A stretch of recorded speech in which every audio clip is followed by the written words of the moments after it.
Chapter 9. Then the Lord said unto Moses, Go in unto Pharaoh, and tell him, Thus saith the Lord God of the Hebrews, Let my people go, that they may serve me. For if thou refuse to let them go, and wilt hold them still, behold, the hand of the Lord is upon thy cattle, which is in the field, upon the horses, upon the asses, upon the camels, upon the oxen, and upon the sheep. There shall be a very grievous murrain. And the Lord shall sever between the cattle of Israel and the cattle of Egypt, and there shall nothing die of all that is the children's of Israel. And the Lord appointed a set time, saying, Tomorrow the Lord shall do this thing in the land. And the Lord did that thing on the morrow, and all the cattle of Egypt died, but of the cattle of the children of Israel died not one. And Pharaoh sent, and behold, there was not one of the cattle of the Israelites dead. And the heart of Pharaoh was hardened, and he did not let the people go. And the Lord said unto Moses and unto Aaron, Take to you handfuls of ashes of the furnace, and let Moses sprinkle it toward the heaven in the sight of Pharaoh.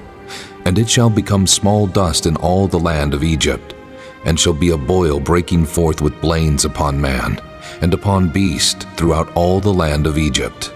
And they took ashes of the furnace, and stood before Pharaoh, and Moses sprinkled it up toward heaven, and it became a boil breaking forth with blains upon man and upon beast.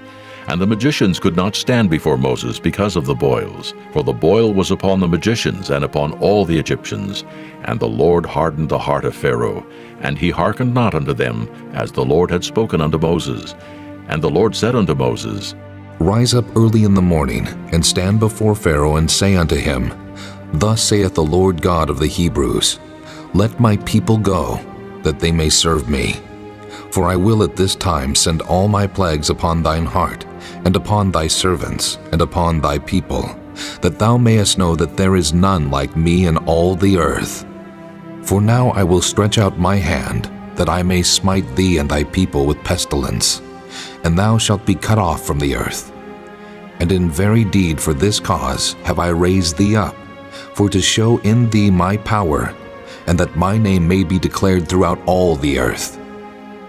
As yet exaltest thou thyself against my people, that thou wilt not let them go? Behold, tomorrow about this time, I will cause it to rain a very grievous hail, such as hath not been in Egypt since the foundation thereof even until now. Send therefore now, and gather thy cattle, and all that thou hast in the field, for upon every man and beast which shall be found in the field, and shall not be brought home, the hail shall come down upon them, and they shall die. He that feared the word of the Lord among the servants of Pharaoh made his servants and his cattle flee into the houses.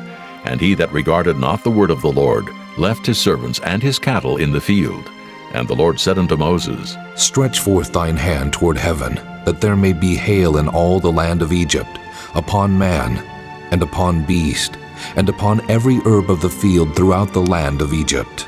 And Moses stretched forth his rod toward heaven, and the Lord sent thunder and hail, and the fire ran along upon the ground, and the Lord rained hail upon the land of Egypt.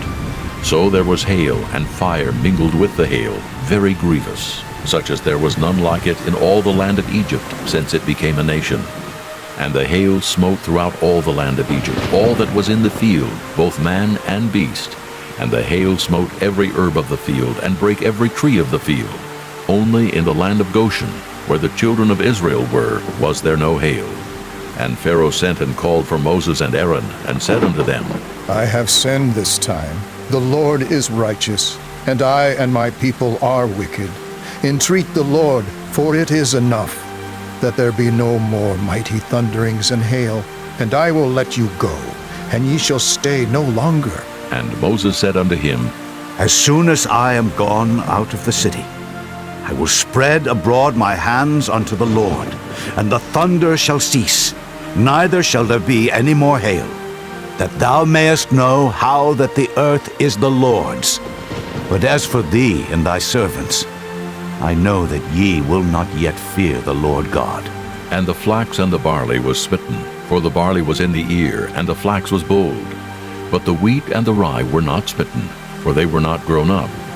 And Moses went out of the city from Pharaoh, and spread abroad his hands unto the Lord. and the thunders and hail ceased, and the rain was not poured upon the earth.